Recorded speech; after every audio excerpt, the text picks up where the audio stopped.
The cashier's screen blinked red twice before the sound reached anyone's ears. That particular electronic rejection, high-pitched, apologetic, final, cut through the low hum of Whole Foods on a Tuesday afternoon the way emergency sirens slice through traffic. Harrison Caldwell didn't move at first.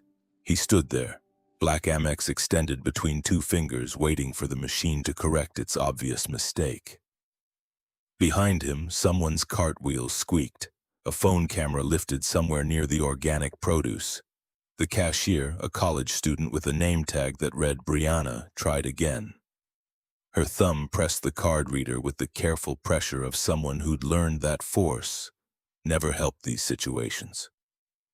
The machine beeped its refusal a second time. Declined. Insufficient funds. Alessandra Pierce laughed first. Not loud, not cruel exactly, but public enough.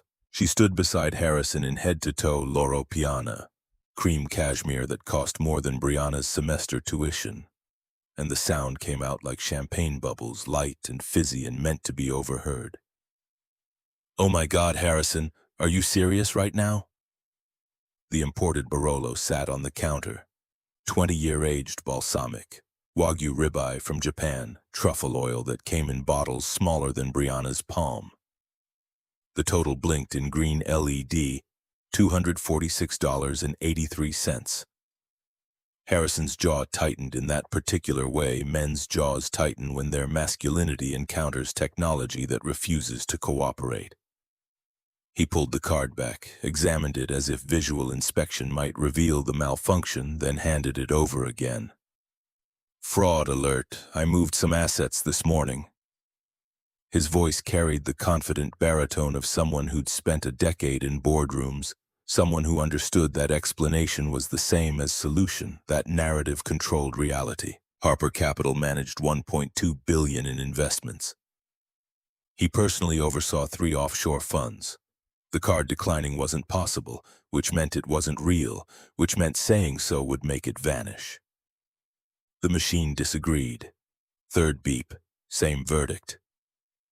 Alessandra turned slightly, just enough that her voice would project past the register toward the gathering line behind them. "Or maybe your ex-wife took the rest of it in the divorce." A few people chuckled. Not everyone. The audience was still deciding which team to join, but enough that the sound registered as public rather than personal. Alessandra had a gift for that, for gauging exactly how much cruelty could pass as humor if delivered with the right smile. Someone in line 4 whispered to someone in line 3. Phones appeared. The organic produce section had excellent lighting for video. 2 registers down, a woman stood holding almond milk, prenatal vitamins, and a single container of chicken soup, 7 months pregnant, visible even through the loose cardigan she wore layered over a dress that might have been expensive 5 years ago but now just looked carefully maintained. She didn't look up at first, didn't need to. She knew that laugh the way some people know footsteps in their childhood home. Serafina Laurent had heard Alessandra Pierce laugh exactly like that at a charity dinner 18 months ago when Margaret Caldwell had introduced them. "This is Alessandra. Her father runs Pierce Marketing. Very connected." The subtext had been clear even then. This is what a Caldwell wife should look like. This is what you're not. Now Sarah placed her 3 items on the adjacent checkout belt and waited. Her movements had the particular stillness of someone who'd learned that invisibility was safer than presence, that the less space you occupied, the less you could be diminished. The cashier at Register 4 scanned her items without commentary. $17.42. At Register 3, Harrison tried a different card. Same electronic rejection. His phone came out next, thumbs moving across the screen with increasing pressure, the way people touch technology when they're trying to will it into submission. "Is the Wi-Fi down?" His question aimed at Brianna but really addressed the universe, demanding it explain itself. Brianna glanced toward the customer service desk, then back. "I don't think so, sir. Let me call a manager." "No." Too sharp. He modulated, smiled the smile that usually worked. "That won't be necessary." But Alessandra had already pivoted toward the growing audience, her voice dropping into that register of performative sympathy that made spectacle out of someone else's humiliation. This is embarrassing. She paused, let the words settle. You know, Harrison always handled the household accounts. Maybe that's why things are falling apart. The assistant manager appeared from the back office, drawn by the particular frequency of conflict that retail workers develop a sixth sense for. Her eyes moved from Harrison's face to the items on the counter to the line backing up behind him. She opened her mouth to offer whatever corporate-approved script applied to this situation. Jessica. The name came from somewhere in the line. A woman who'd been at the Caldwell Christmas party 2 years ago who'd seen Sarah standing by the fireplace holding Harrison's coat while he networked.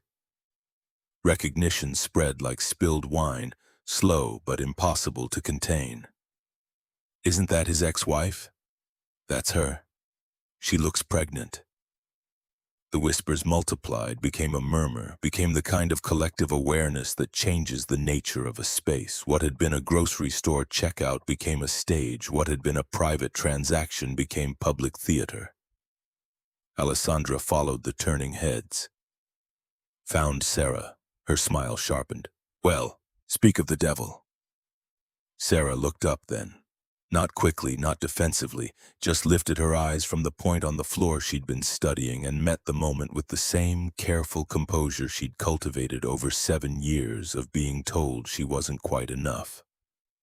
Her hand moved to rest on the curve of her belly, a gesture so unconscious it appeared choreographed. Maternal instinct meeting public scrutiny. Harrison turned. For a second, maybe less, something crossed his face that might have been discomfort or might have been muscle memory of affection. Then his spine straightened, shoulders squared, and he became the version of himself that faced shareholders and board members and federal regulators. The version that treated personal disaster as a problem requiring executive management. Sarah. Harrison. Her voice came out level. No tremor, no edge. Just the sound of someone who'd learned that the less emotion you showed, the less ammunition you provided. She'd been practicing that voice for months now. In the mirror, in the car, in the hotel room where she'd been living since August when the divorce finalized and Margaret Caldwell had suggested, with the particular gentleness that masked absolute certainty, that perhaps it would be best if Sarah found somewhere else to stay.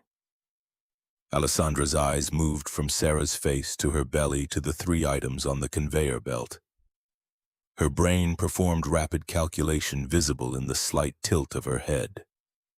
7 months along, which meant conception sometime in May, which meant Harrison had been sleeping with both of them simultaneously, which everyone at this grocery store was now also calculating, which meant the power dynamic had just shifted in ways Alessandra hadn't anticipated. She recovered fast, pivoted toward concerned sympathy with the smoothness of someone who'd been trained in crisis management. Oh, Sarah, I didn't realize you were still in Chicago. Are you doing okay? The words held a dozen implications. Still in Chicago meant we thought you'd left. Doing okay meant financially because clearly you're shopping at Whole Foods but buying the saddest basket of groceries anyone's ever seen. The question wasn't a question. It was an archaeological excavation disguised as concern. The cashier at Register 4 finished scanning Sarah's items. 1742. Sarah reached into her purse. At Register 3, Harrison's jaw had reached maximum tightness. Sarah, since you're here, perhaps you could help fix this situation? There it was, the assumption, the entitlement, the fundamental belief that Sarah existed in relation to his needs, that her proximity obligated her participation in solving problems he'd created. 7 years of that voice. 7 years of Sarah, could you handle this? And Sarah, why didn't you? And Sarah, I need you to. I'm sure it's just a technical issue, he continued, his tone shifting toward reasonableness, toward the voice he used when he needed something, but wanted to sound like he was doing you a favor by letting you provide it. The bank probably flagged the account. If you could just fix it, Sarah finished. her voice still level, still calm. Handle your finances because I always handled the household accounts? Alessandra's smile flickered. That had been her line, thrown back with just enough precision to sting. That's not what Harrison started. I heard you. Sarah pulled a black card from her wallet. Matte finish, heavier than standard plastic, the kind of card that doesn't need logos because the people who carry it don't need to announce what they have. She placed her 3 items aside and stepped toward register 3. How much? Brianna blinked. I'm sorry? The total. His groceries. Sarah gestured toward the Barolo and Wagyu and truffle oil that represented Alessandra's idea of a Tuesday dinner. What's the amount? $246.83. The line had gone completely quiet now. Phones were definitely recording. This was the kind of moment that would trend by dinner time, the kind of interaction that people would dissect and debate and turn into memes about modern relationships and economic power dynamics. That won't be necessary. Harrison's hand moved toward Sarah's, not quite touching, hovering in that space between connection and control. Sarah looked at his hand, then at his face. It already is. She handed the card to Brianna. The young cashier took it with the careful reverence of someone handling something that might explode or might save her from this entire interaction. She swiped it. The machine thought for exactly 2 seconds. Approved. The receipt began printing. That particular mechanical whir of thermal paper feeding through a register sounded louder than it should have, like the universe itself was providing emphasis. Brianna tore it off, handed it to Sarah with the kind of eye contact that transmitted solidarity across the service industry divide. Thank you, ma'am. Sarah took the receipt, folded it once, and placed it in her purse. Then she looked at Harrison for the first time with something other than careful neutrality. Not anger, not hurt, something colder and more permanent than emotion. You forgot your wallet. Her voice remained steady, almost gentle, which made the words land harder. But you forgot something else, too. Harrison's expression shifted, confusion breaking through the executive composure. What? Who managed your investments for 10 years? The question hung there, loaded with implication. Alessandra's eyes narrowed. A few people in line leaned forward unconsciously, sensing the shape of something larger than a declined credit card. Sarah didn't wait for him to answer. She turned, collected her own 3 items from register 4, and walked toward the exit. Her gait had that particular quality of late pregnancy. Careful but not fragile. Deliberate but unhurried. One hand on her belly, the other carrying a single paper bag. She was 3 steps from the automatic doors when every screen in the store changed. The weekly specials vanished. The promotional videos disappeared. In their place, across 12 monitors positioned throughout the produce section and deli and checkout lanes, a corporate logo materialized. Clean lines. Professional typography. The kind of branding that cost 6 figures and communicated institutional weight. Carson Retail Group. Beneath it, a photograph. Professional headshot, the kind that runs in Forbes and Business Journal. A woman in a tailored navy blazer, natural hair, minimal jewelry, eyes that looked directly at the camera with the particular confidence of someone who'd learned to trust her own judgment. Serafina Laurent, founder and CEO. The text below came in clean sans serif. 52 locations across the Midwest. Fastest growing female-owned retail chain, acquired September 2024. The store manager appeared from his office, moving fast but not running. The way managers move when something has gone very wrong or very right and they're not sure which. His eyes moved from the screens to Sarah's back to the gathering crowd of shoppers who were now pulling out phones not to record a declined credit card but to photograph something they were beginning to understand was significantly larger. Mrs. Carson. His voice carried the particular deference that comes from recognizing someone whose annual revenue dwarfs your district's sales. I apologize, I didn't realize you were here. Is there anything? Everything's fine, Michael. Sarah turned slightly, just enough to acknowledge him without stopping her exit. "Thank you. This location," he paused, recalculating his script in real time. "All of our Chicago locations, they're part of the Carson portfolio as of October. We received the memo about the acquisition, but I didn't connect.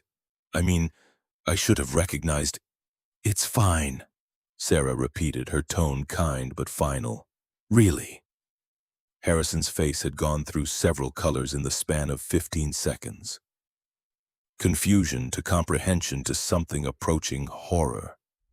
Alessandra stood frozen, her brain visibly attempting to reconcile the woman in the maternity cardigan who just paid for their groceries with the CEO, whose face was currently displayed on 12 high-definition screens. The whispers started again, but different this time. Not gossip, recognition. "Wait, she owns this store?" "Carson Retail, I read about them. They acquired the whole Midwest chain. 52 locations, that's like hundreds of millions." The automatic doors opened for Sarah. Outside, 3 black SUVs had pulled into the parking lot. Not Ubers, not family members. Professional vehicles with tinted windows and the kind of presence that suggests security details and corporate infrastructure. They arranged themselves in a loose formation near the entrance, engines running, drivers waiting. A news van from Channel 7 was pulling in 2 rows back.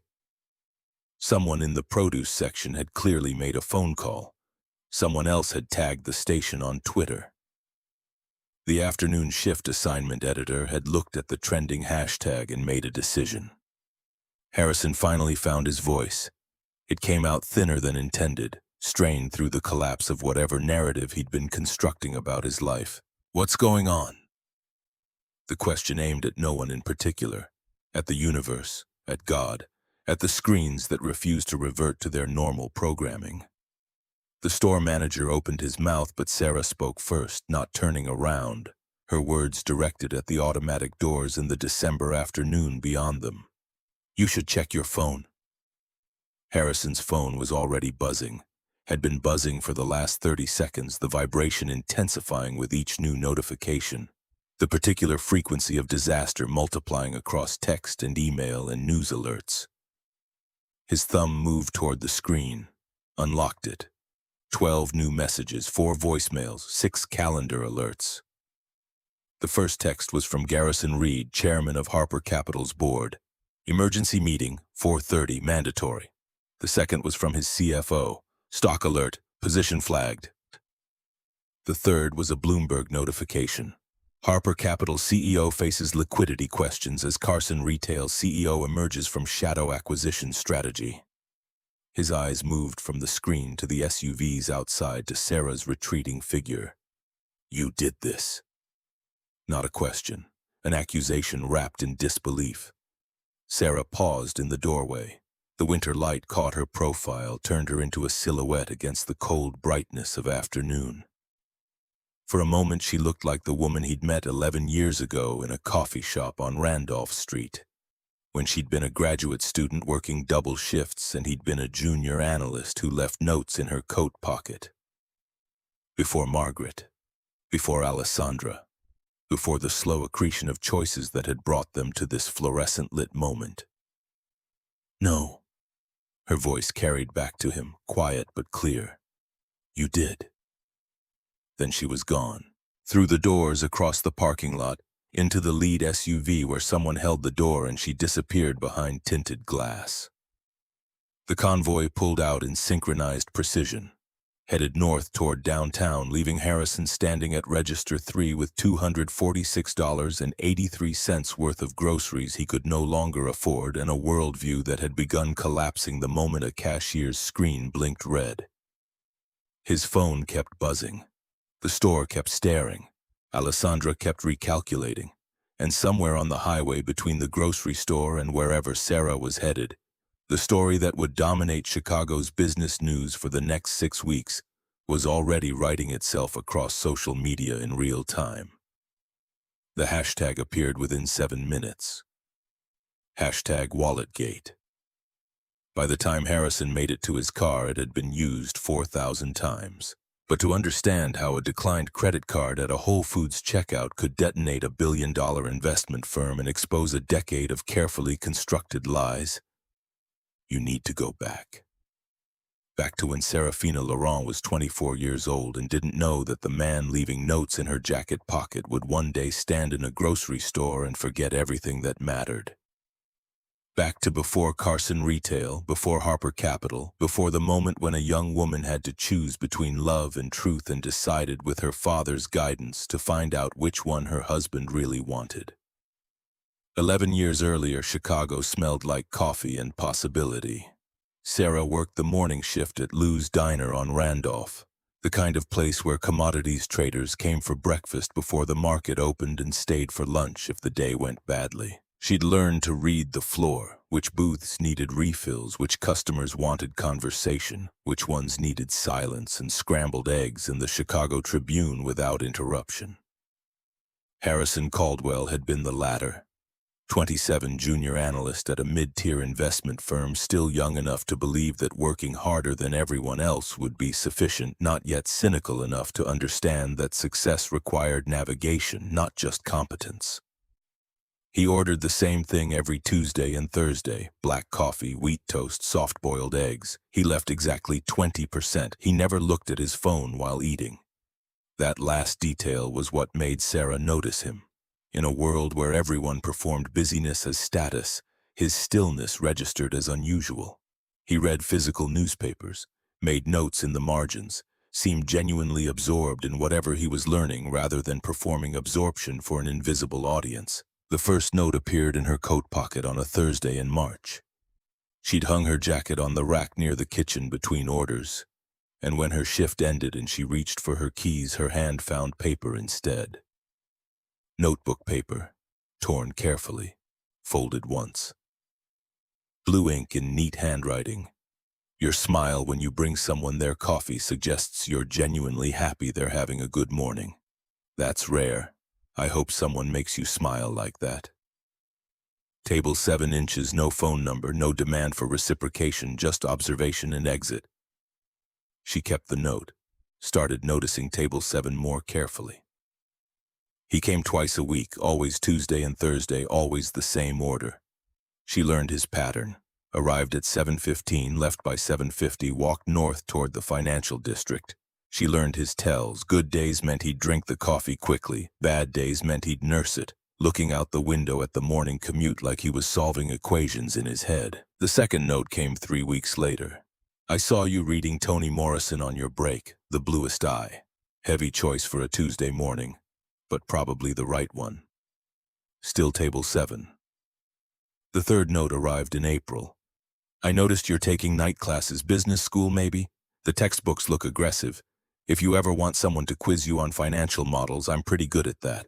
I'm much worse at small talk, but I'm told practice helps. You know which table. By May, she'd started leaving notes back, small ones placed under his coffee cup while he was reading. You leave exactly 20%, but you round up to the nearest dollar. That means you're either very good at mental math or you think 19.8% feels cheap. I appreciate the precision. The person bringing your coffee. That was how it started. Notes that became conversations, that became coffee after her shift, that became walks along the lakefront, that became Harrison taking her to used bookstores in Wicker Park and Sarah, showing him the community garden where her mother had taught her about patience. He met Dorothy Laurent in June. Sarah's mother, 63, worked as a nursing assistant at Northwestern Memorial and believed that character revealed itself in how people treated those who had no power to help them. She watched Harrison help an elderly neighbor carry groceries up 3 flights of stairs. Watched him thank the CTA driver when he got off the bus. Watched him listen to Sarah talk about the nonprofit housing initiative she wanted to start someday without interrupting or dismissing or trying to solve. Dorothy had pulled Sarah aside while Harrison was attempting to assemble the bookshelf he'd insisted on buying her. That one's different. Different how? Different like he sees you. Not what you could be or what he wants you to be. Just you. She paused. That's rare, baby girl. Don't waste it. But don't ignore what else you notice either. What Sarah noticed was that Harrison worked too hard, slept too little, and carried the particular determination of someone trying to prove something to someone who would never be satisfied. His mother, though Sarah hadn't met her yet, Margaret Caldwell, who sent her son articles about successful men with headlines like How to Manage Your Career and Marriage and Why Executive Wives Matter. The engagement happened on a Tuesday. Of course, a Tuesday. They'd been together 7 months. Harrison had made junior partner. Sarah had been accepted to Northwestern's evening MBA program with partial scholarship. They were walking through Millennium Park, past the Cloudgate sculpture that tourists called the Bean, and Harrison had stopped suddenly. Right there in public with people everywhere, and gotten down on one knee with a ring that wasn't expensive but was thoughtful.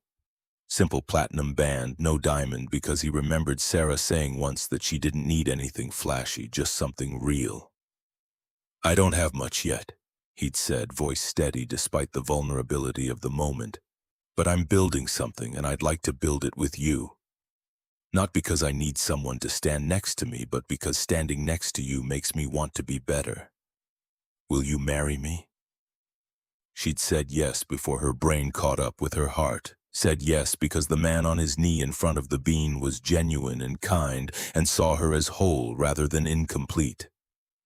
Said yes because Dorothy had been right. He was different. The wedding was small.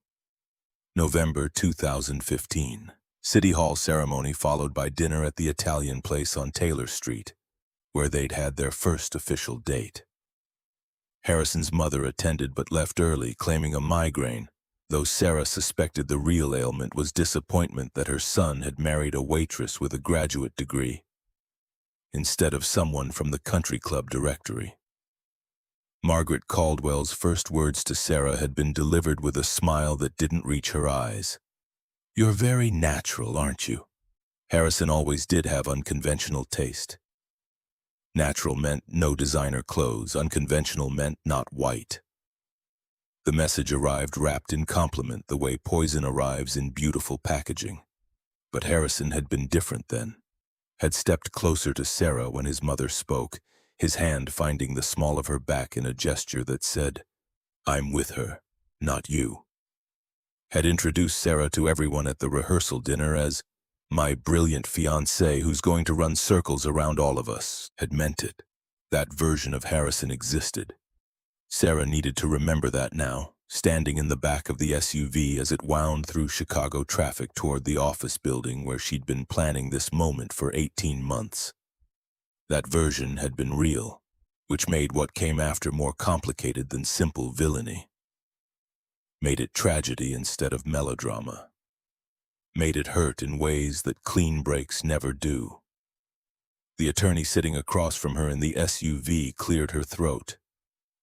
Vivian Cross, 42, senior partner at Cross & Associates, the kind of lawyer who billed by the quarter hour and was worth every penny. She'd been Sarah's secret weapon since July 2023, the month Sarah had finally accepted that Harrison wasn't temporarily lost, but fundamentally changed. The town hall is set for tomorrow morning, 9 a.m. You're sure about the timing? Sarah's hand moved to her belly again. 7 months. Grace, she'd already chosen the name, though no one knew yet, kicked against her palm as if offering opinion on the question. I'm sure. The board will convene emergency session by Thursday. The media cycle will peak Friday through Sunday. By Monday, you'll be front page of the business section. Sarah finished. I know. Vivian studied her with the particular intensity of someone who'd seen too many clients collapse under pressure to trust anyone's calm. You understand this isn't just about Harper Capital anymore. Once those town hall slides go public, once the full scope of the acquisition becomes clear, every business journalist in the Midwest will be dissecting your life, your marriage, your family, my skin color.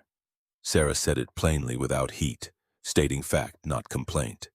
They'll question how a black woman from the South Side built a 52-location retail chain in 18 months. They'll look for the sugar daddy, the secret investor, the man behind the curtain. They'll assume I'm a figurehead. Yes. Vivian didn't soften it. They will. Good. Sarah looked out the window at the city sliding past. Her city. Born here, raised here, educated here. Knew which neighborhoods smelled like what at different times of day. Could navigate the L with her eyes closed. Had walked every bridge over the Chicago River and knew which one had the best view at sunset. Let them underestimate me. It's what they've been doing my whole life. I'm very good at working with that assumption. The SUV pulled up to a glass tower in the Loop. Carson Retail Group occupied floors 18 through 20. Modest by CEO standards, no penthouse, no unnecessary excess. Sarah had learned from watching Harrison's firm that the people who needed to announce their wealth were usually the ones whose foundation was shakiest. Inside, her assistant was waiting.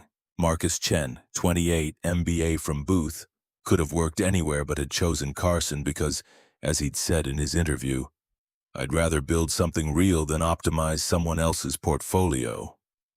He handed Sarah a tablet as she stepped off the elevator. Bloomberg picked up the grocery store story, stock markets reacting. Harper Capital down 11% in after-hours trading. Sarah scrolled through the headlines. The photographs were already circulating. Her standing at the register, card extended. Harrison's face going through its color spectrum. The screens showing her corporate headshot. Someone had created a side-by-side comparison. Sarah in maternity cardigan versus Sarah in Forbes blazer. The caption read, "Plot twist of the year." "Sentiment analysis?" she asked. 82% sympathetic to you. Lots of pregnant woman pays for ungrateful ex narrative. Some secret CEO reveals herself angle. A few is this legal questions about the stock acquisition, but those are dying down as people read the disclosure filings. And Harrison? Marcus grimaced. Not great. The hashtag WalletGate is trending number 3 nationally. Lots of how do you not know your ex-wife is a CEO commentary. Some deeper dives into Harper Capital's structure. A few journalists are starting to ask interesting questions about the firm's funding sources. Good. That had been the point, not humiliation for its own sake. Sarah had never wanted that, even now, but exposure, truth, the particular kind of accountability that only comes when private actions meet public scrutiny. She handed the tablet back. Tomorrow's presentation ready? Loaded and locked. 72 slides. I've timed it at 43 minutes with Q&A buffer. The financial disclosures are airtight. Legal reviewed everything twice. Vivian's team did a third pass. Security. 2 plainclothes guards at each entrance. Press credentials verified. We're expecting about 400 employees and maybe 20 to 30 journalists. I've reserved overflow space if it exceeds capacity. Sarah nodded, her mind already walking through the next 36 hours. Tomorrow morning she would stand in front of her employees and the press and confirm what the grocery store screens had revealed. Would present the evidence that she hadn't just built Carson Retail. She'd funded it with money that predated Harrison, that existed outside his understanding of her, that came from a source he'd never thought to question. Would show, with receipts and timestamps and metadata, that the woman he'd dismissed as preferring privacy had actually been the architect behind Harper Capital's early success. That every major strategic decision between 2016 and 2019 had her fingerprints on it. That the investor deck that landed their first institutional check had been written at her kitchen table while Harrison slept. Would reveal that she'd requested a forensic audit of Harper Capital's offshore structures not out of spite, but out of genuine concern that the man she'd once loved was making choices that would eventually destroy not just himself but the 100+ employees who depended on the firm's stability. Would announce that she'd submitted documentation to federal authorities regarding accounting irregularities that suggested someone at Harper Capital had been trying to insulate himself from risk. by creating shadow structures under other people's names. Names like hers. That last part would hit hardest. Not because it would destroy Harrison, though it might, but because it would force him to confront the distance between who he'd been at table 7 and who he'd become in Margaret Caldwell's shadow. Her phone buzzed. Unknown number. She almost ignored it, but something made her answer. Mrs. Caldwell. The voice on the other end was familiar in the worst way. Smooth, cultured, absolutely certain of its own authority, Margaret. Or should I say Ms. Laurent? I'm never quite sure what the modern convention is for divorcees. Sarah said nothing. Let the silence stretch. She'd learned this from her father. Silence made people uncomfortable, and uncomfortable people revealed themselves. I saw the news, Margaret continued. Or rather, I saw the spectacle. Really, Serafina, a grocery store. If you wanted attention, I could have recommended far more dignified venues. Is there something you need, Margaret? I'm calling as a courtesy, to remind you that there are consequences to making private matters public. Reputations are fragile things. Once damaged, they're very difficult to repair. I agree. Sarah kept her voice level. That's something you should keep in mind. A pause. Then Margaret's tone shifted, dropped the pretense of civility. You forget who you're dealing with. The Caldwell name has meant something in this city for 3 generations. You're a waitress with a laptop and an inheritance you didn't earn. Whatever you think you've built, whatever little show you're planning for tomorrow, it won't change the fundamental reality of what you are. There it was, the mask off, the truth underneath all the coded language and surgical cruelty. Sarah felt Grace kick again, as if her daughter could sense the poison traveling through the phone line and wanted to remind her mother what actually mattered. You're right, Sarah said quietly. It won't change what I am. I'm Elijah Laurent's daughter, Dorothy Laurent's daughter. I'm someone who spent 7 years watching you treat me like I was invisible because my skin was darker than yours and my last name didn't open the right doors.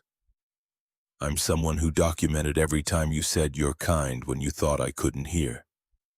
Every time you seated me at the far end of the table. Every time you introduced Alessandra to your friends while pretending I didn't exist.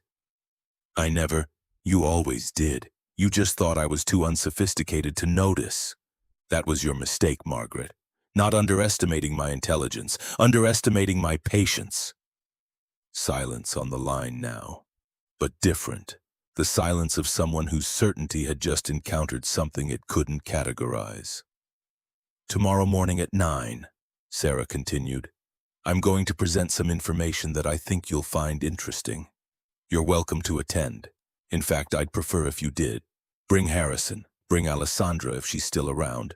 Bring whoever you want, because what I'm about to reveal isn't a threat. It's just truth. And truth doesn't need to be loud to be devastating. She ended the call before Margaret could respond. Outside her office window, Chicago's skyline was beginning its evening transformation. Lights flickering on in buildings where people were working late, making dinner, putting children to bed, living lives that wouldn't be disrupted by tomorrow's news. Sarah envied them briefly. The luxury of privacy, of problems that stayed small, of choices that didn't echo across balance sheets and news feeds. But that had never been her path. From the moment Elijah Laurent had appeared at her 25th birthday party, a party she'd thrown for herself in Dorothy's cramped South Side apartment, she'd known that her life would be more complicated than most, that the father who'd been absent for most of her childhood had been absent for a reason, that the $200 he'd borrowed from her grandmother in 1985 had somehow become $8.2 billion by 2015. That he'd been watching her, testing her, waiting to see if she would grow into someone worthy not of the money but of the responsibility it represented. I can give you everything, he'd said that night, standing in Dorothy's kitchen while Sarah's friends danced in the living room to music from a Bluetooth speaker. Or I can give you something better. I can give you time to find out who you really love. Time to see if the man you're about to marry loves you or loves the idea of you. 5 years, live your life. Let him show you who he is when he thinks you have nothing. If he passes the test, you'll have your answer. If he fails, you'll have wisdom instead. She'd agreed, partly because Elijah's logic made sense, partly because she'd seen something in Harrison that made her want to believe he was different. Mostly because she'd learned from Dorothy that the truth, however painful, was always preferable to the comfort of lies. So for 5 years she'd lived in deliberate modesty, worked jobs she didn't need, accepted Harrison's help with tuition while Elijah's money sat in accounts she never touched, built Harper Capital's foundation while Harrison took the credit, endured Margaret's coded racism and Alessandra's calculated charm and the slow erosion of the man who'd once left notes in her jacket pocket.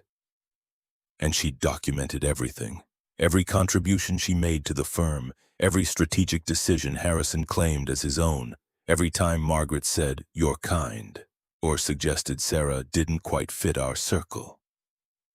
Every phone call Elijah made from the shadows, every proxy investment, every shell company that quietly funded Harrison's rise while testing his character. The test had taken longer than 5 years. Sarah had extended it, kept waiting, kept hoping that the man she'd married would remember who he'd been. Kept believing that love could survive the pressure of Margaret's expectations and the temptation of easy success. Grace kicked again, harder this time, a reminder that belief had limits, that waiting had costs, that at a certain point patience stopped being a virtue and became complicity. Sarah placed her hand on her belly and whispered to the daughter who would be born into the aftermath of tomorrow's revelation. "Your grandfather once told me that patience is the most expensive thing to own, that most people can't afford it because they need immediate results. But when you can afford to wait, when you can afford to let people reveal themselves fully before you act, that's when you have real power." She looked at the city again. Somewhere out there, Harrison was probably reading the news alerts, making phone calls, trying to understand how his ex-wife had gone from waitress to CEO while he'd been busy not noticing. Somewhere out there, Margaret was recalculating, trying to find the angle that would let her control the narrative. Somewhere out there, Alessandra was probably packing. Tomorrow they would all understand what Sarah had learned from watching her father turn $200 into billions. That power didn't announce itself. It accumulated in silence, and when it finally moved, it moved with the force of patience transformed into action. Her phone buzzed again, this time a text from a number she recognized. "Elijah." "Ready?" She typed back. "I've been ready for 7 years. His response came immediately. "Tomorrow then, I'll be watching. Proud of you, daughter." Sarah set the phone down and walked to the window. Below, the city hummed with its usual Tuesday evening rhythm. Tomorrow that rhythm would shift. Tomorrow the story would become public. Tomorrow the woman who'd paid for her ex-husband's groceries would reveal that she'd been the one funding his entire life. But tonight she would rest, would eat the chicken soup she'd bought, would take her prenatal vitamin, would read to Grace from the book Elijah had given her. His own story, handwritten, about how a man could lose everything and choose to build something real instead of something comfortable. Outside, the first snow of winter began to fall. Light flakes that caught the streetlights and disappeared before reaching the ground. The kind of snow that promised more to come but hadn't yet decided whether to commit. By morning, the forecast said, Chicago would wake up to 4 inches. By morning, everything would be different. Sarah touched her belly one more time. "We're going to be okay," she whispered. "Better than okay. We're going to be free." The city kept humming. The snow kept falling. And in a grocery store somewhere in the Loop, a receipt printer had already become part of a story that would be told and retold, dissected and debated, turned into a parable about underestimation and patience and the particular kind of power that comes from knowing exactly when to stop being invisible. Tomorrow. 9 a.m., 400 witnesses. And the truth, finally, after 7 years of waiting. The Harper Capital boardroom smelled like leather and anxiety. 23rd floor, glass walls overlooking Lake Michigan, furniture that cost more than most people's cars. Harrison arrived 15 minutes early, which meant he was already 10 minutes late by crisis standards. Garrison Reed sat at the head of the mahogany table, tablet in front of him, expression carefully neutral in the way that meant devastating news delivered with professional courtesy. 3 other board members had already assembled: Robert Chen from the pension fund, Patricia Newsom representing institutional investors, David Okafor, the private equity partner who'd backed Harper Capital's Series B. All of them looked at Harrison the way you look at someone who's about to be told their diagnosis. Garrison didn't waste time on pleasantries. "Did you personally guarantee liquidity against Fund 3 offshore exposure?" The question landed like a subpoena. Harrison's throat went dry. "That's a private structuring detail. It's a yes or no question." The room waited. Outside, a boat moved across the lake, oblivious to the conversation happening in climate-controlled silence 23 stories above the water. "Yes." Patricia Newsom closed her eyes briefly, the kind of reaction that meant she'd been hoping the rumor was wrong. David Okafor pulled up something on his tablet, scrolled, stopped. Robert Chen just stared at the table like the wood grain held answers. "Why wasn't this disclosed during our last audit?" Patricia's voice carried the particular sharpness of someone whose fiduciary responsibility was currently being violated. "It didn't require disclosure." Harrison heard himself using the voice that had worked in previous board meetings, the one that turned questions into procedural debates rather than ethical reckonings. The personal guarantee was structured to protect firm assets, not expose them, by creating cross-liability risk. Garrison interrupted, not aggressively, factually. "If your offshore positions collapse, your personal assets get called. If your personal assets are insufficient, the guarantees trigger clawback provisions that expose firm capital. That's textbook undisclosed material risk." The screen at the end of the boardroom flickered. Email notification visible to everyone. Subject line: regulatory inquiry, documentation request. Patricia saw it first. "Is that what I think it is?" Garrison opened the email, read silently, then looked at Harrison with the expression of someone who'd just watched a friend drive off a cliff in slow motion. "Federal compliance. They're requesting full disclosure of offshore structuring, personal guarantees, and any accounting entries made under third-party names without proper authorization." The room's temperature seemed to drop. Harrison's hands went cold. "They specifically mention..." Garrison paused, reading from the screen. "Documentation related to ledger entries attributed to Serafina Laurent, formerly Serafina Caldwell, concerning transactions processed between January 2024 and August 2024. Robert Chen looked up sharply. "Your ex-wife?" Harrison's brain was moving too fast and too slow simultaneously. The ledger. The insurance policy he'd created 6 months ago, when the offshore structures started looking shakier than he'd intended. A secondary accounting framework that attributed certain high-risk transactions to Sarah's name. Old shared accounts from the marriage. Technically joint access, though she'd never actually touched them. If the worst happened, if regulators came looking, if everything fell apart, the paper trail would show her involvement, her authorization, her exposure. Except she'd apparently known, had apparently been documenting, had apparently submitted the very evidence that would prove he'd created the structure without her knowledge or consent. "I can explain." The email alert sounded again. Different sender this time, from an address Harrison didn't recognize, routed through Carson Retail Group's corporate domain. Garrison opened it. His expression shifted from concern to something closer to resignation. He turned his tablet around so the full board could see the email contained a single attachment, a PDF titled Harper Capital, about historical analysis and material concern. Below it, a message in clean professional prose. For your consideration prior to tomorrow's scheduled shareholder vote.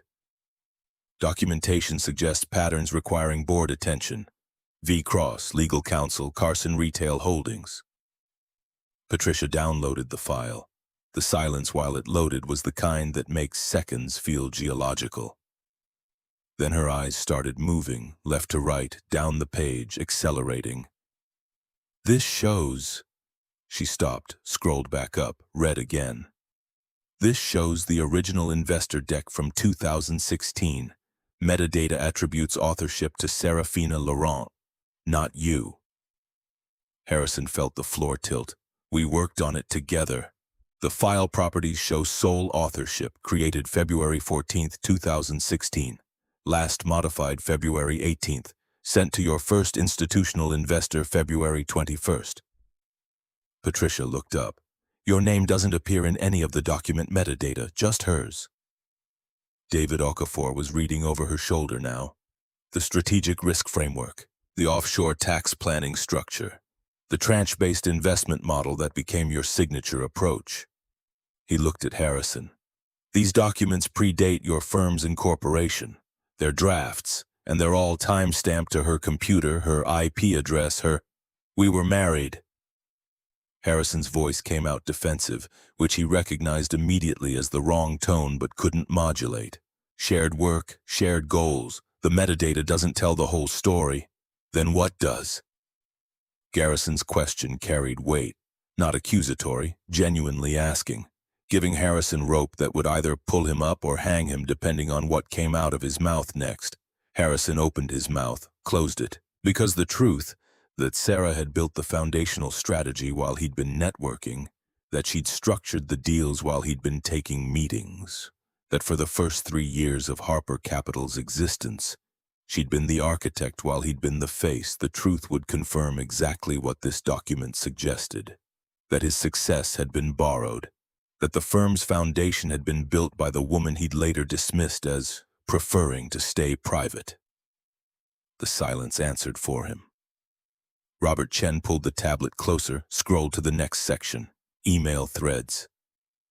Redacted for privacy but clear in implication. Strategic discussions between Sarah and early investors, risk analyses, market timing recommendations, all dated 2016 through 2018, all from her email address, all with Harrison copied rather than originating. You positioned yourself as the strategic mind behind the firm. Patricia's voice had gone flat. The particular flatness that meant she was controlling anger through professional discipline.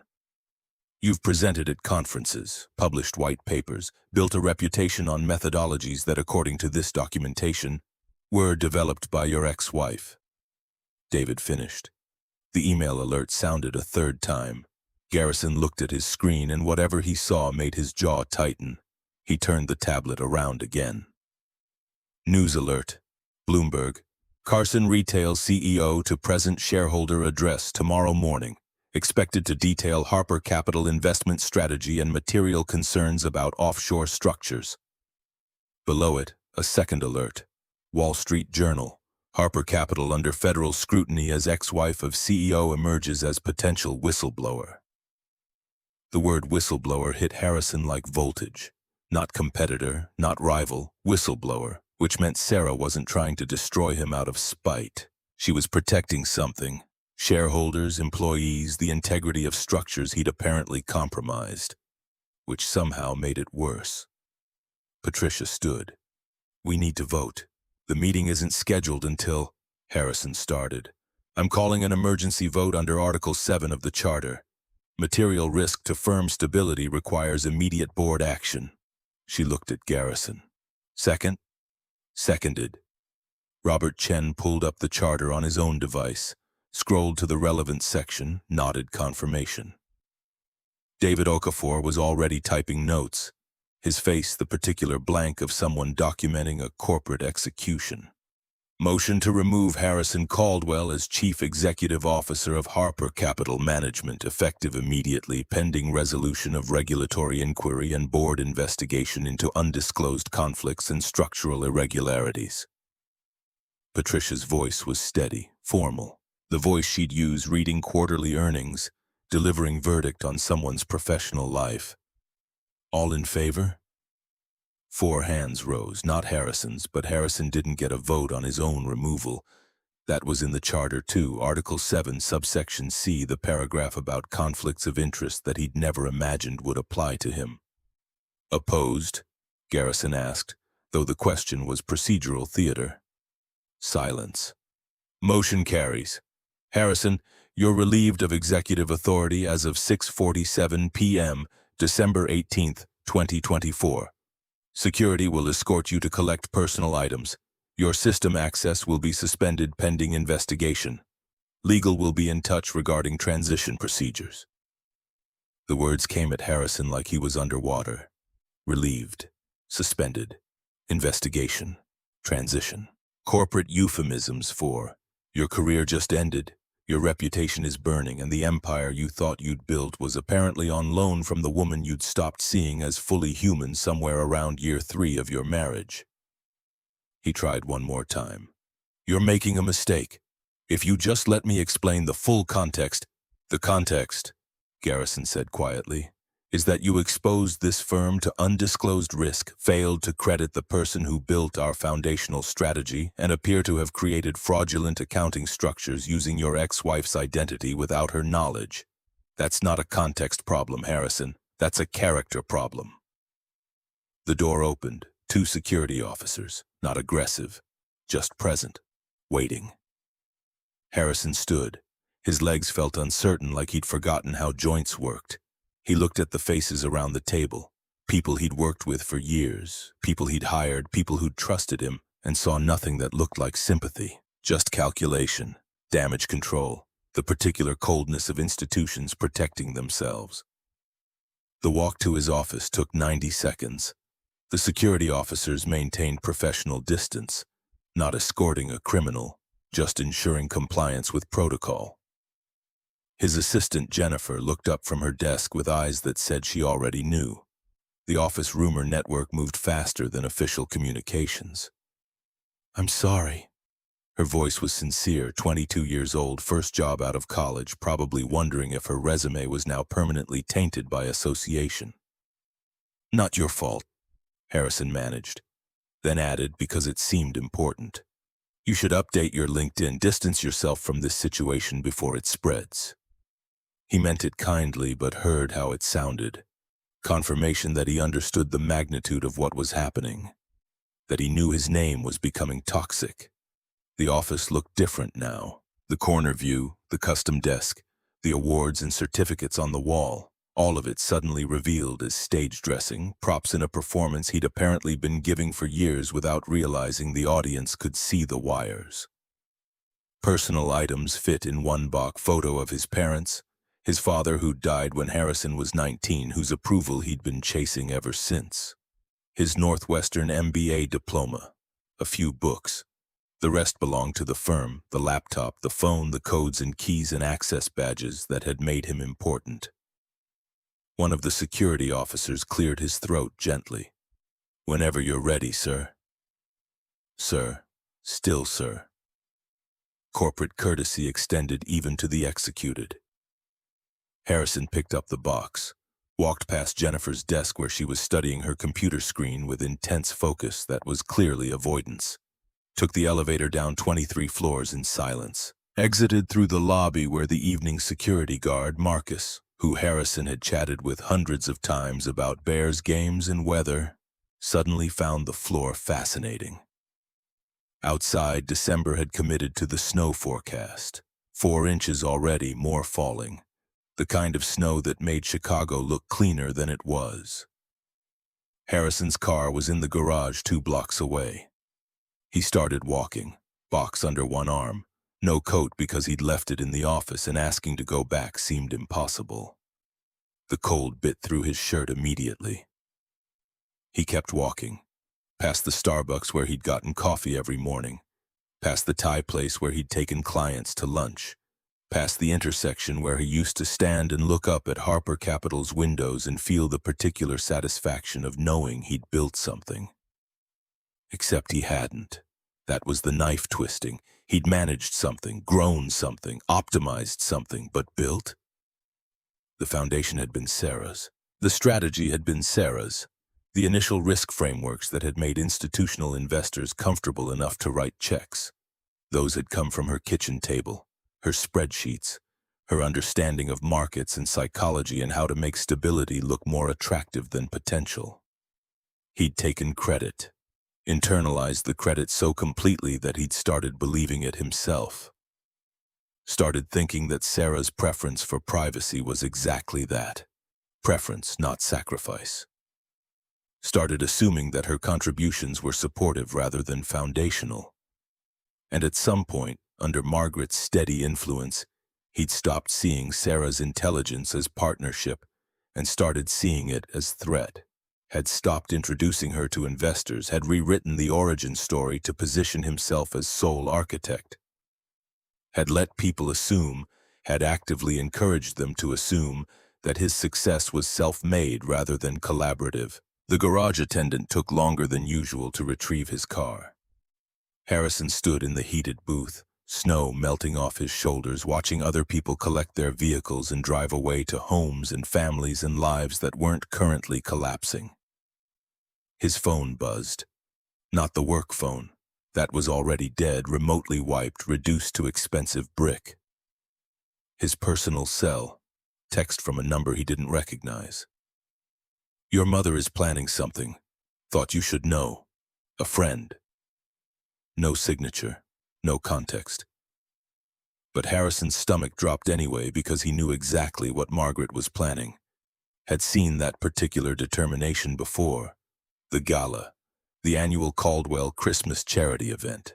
Friday night, 400 guests, everyone who mattered in Chicago society. And Margaret would absolutely use it as a platform to control the narrative, to position Harrison as victim of vindictive ex-wife, to rally their social circle against Sarah before tomorrow morning's shareholder address could shift public opinion. His car arrived. Harrison tipped the attendant double what he normally would. Guilt-tipping, crisis generosity, the money still in his personal account though, who knew for how long. Drove north toward his apartment, the one he'd moved into after the divorce, the place that had seemed like freedom in August but now just felt empty. Traffic moved slowly through the snow, gave him too much time to think, about the ledger he'd created, about how Sarah must have discovered it, probably through the same forensic accounting she'd apparently been conducting for months. About how she could have gone public immediately but had waited, documented, built an airtight case before moving. Patience. That had always been her strength, the thing he'd mistaken for passivity. She could wait through discomfort, through humiliation, through years of Margaret's subtle cruelty, because she was working towards something larger than immediate satisfaction. The same patience that had let her work double shifts at the diner while going to business school. That had let her spend 3 years building Harper Capital's foundation while he took the stage. That had let her endure being erased from her own story because she was constructing a different ending. His phone rang. Margaret.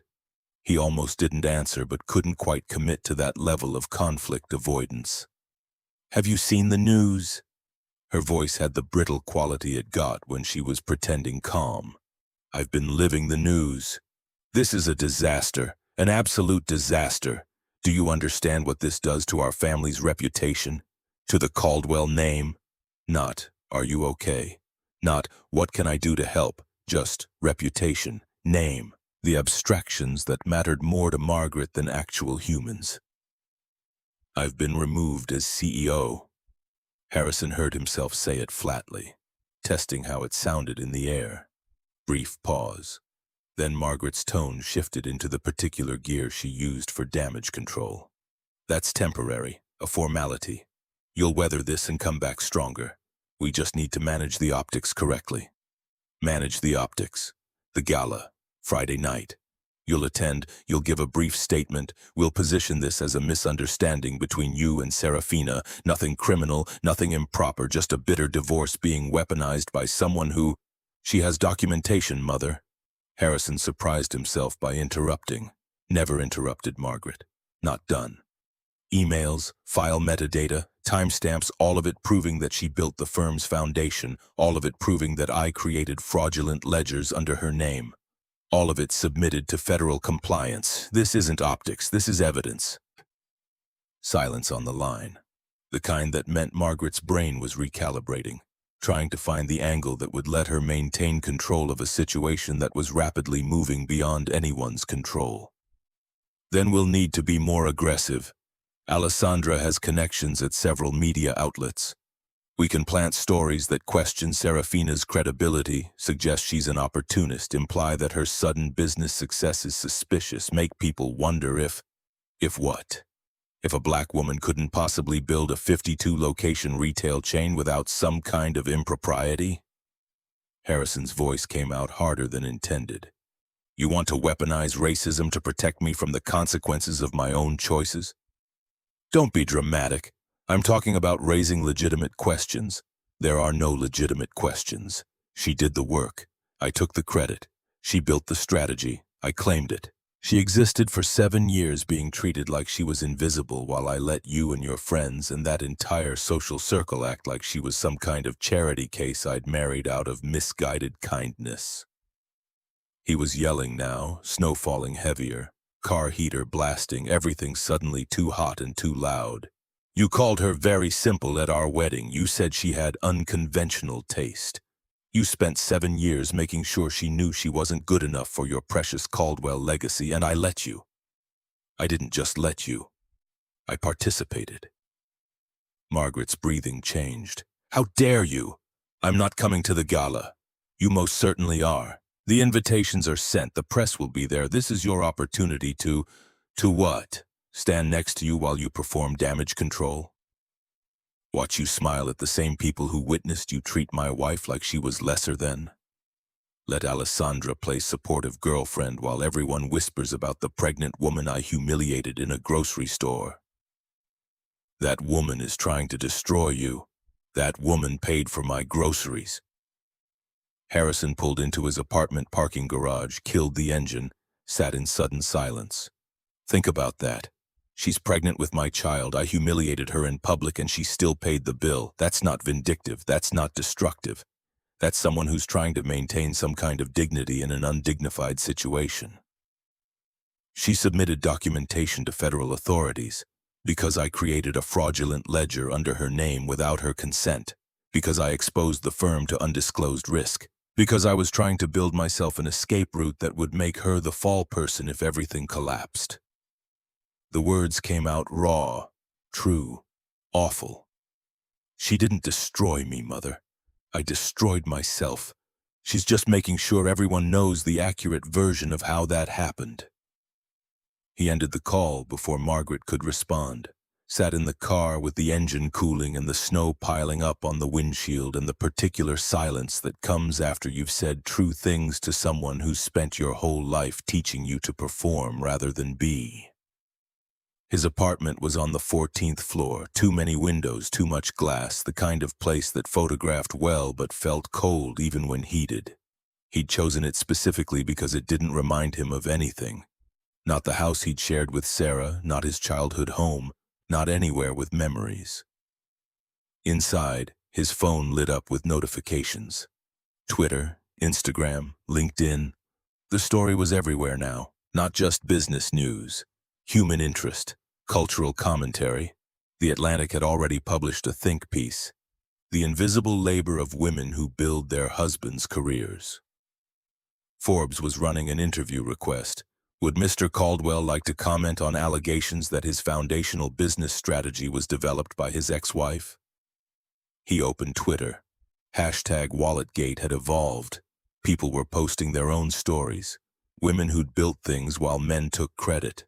Workers who generated ideas that executives claimed. The grocery store video had been remixed, memed, analyzed frame by frame. Someone had created a side-by-side comparison of Harrison's LinkedIn bio claiming credit for strategic innovations versus the time-stamped documents showing Sarah's authorship. The comments were brutal, not because they were cruel, though some were, but because they were accurate. Mediocre men taking credit for brilliant women's work. The most expensive thing she bought him was time to reveal himself. She paid for his groceries and his entire career. That last one hit.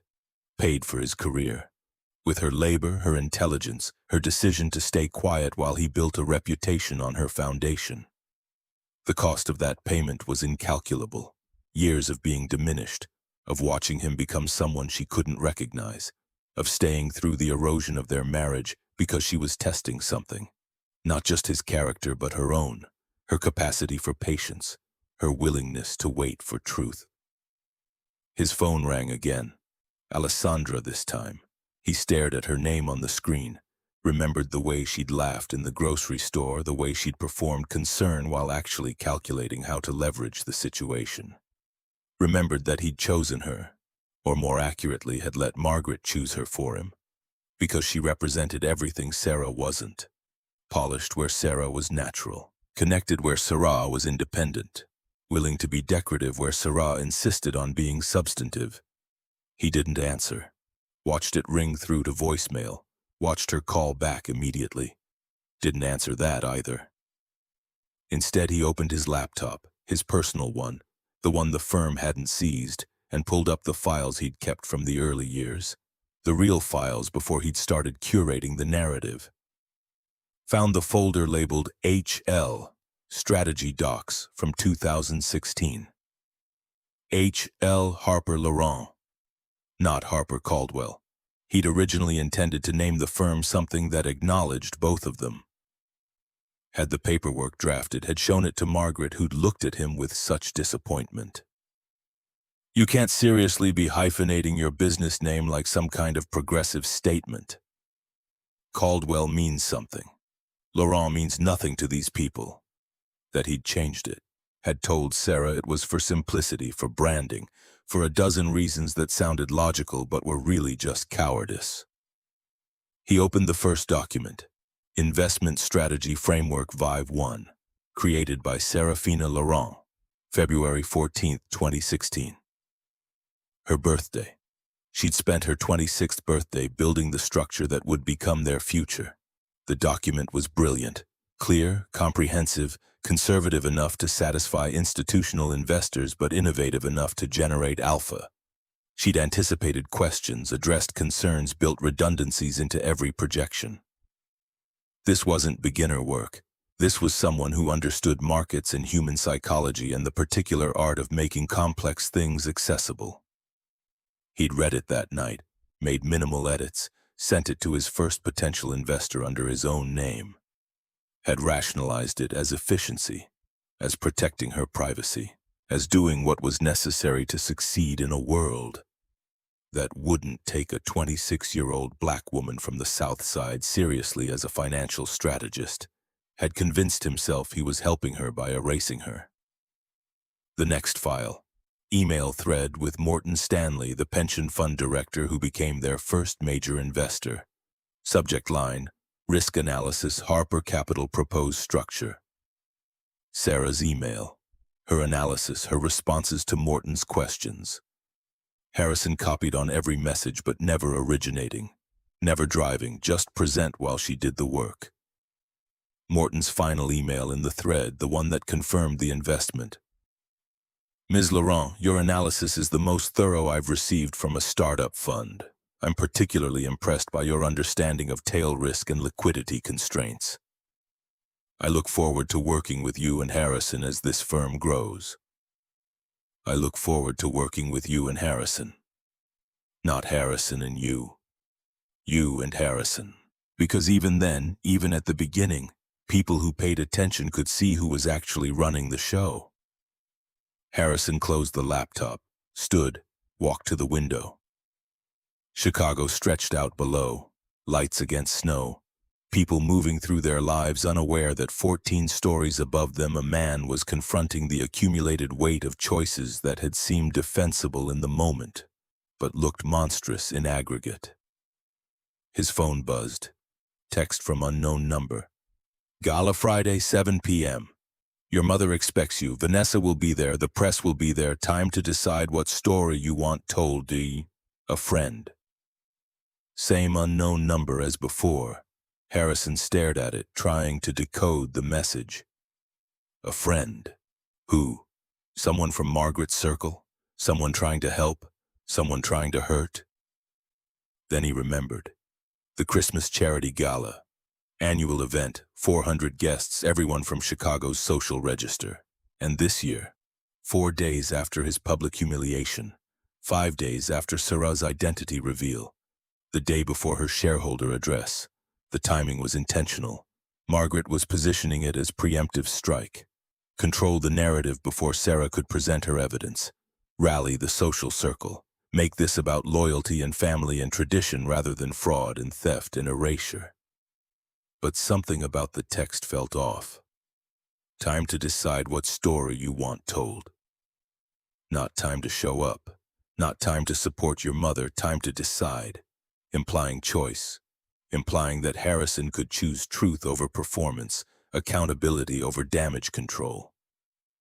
He looked at the snow falling outside.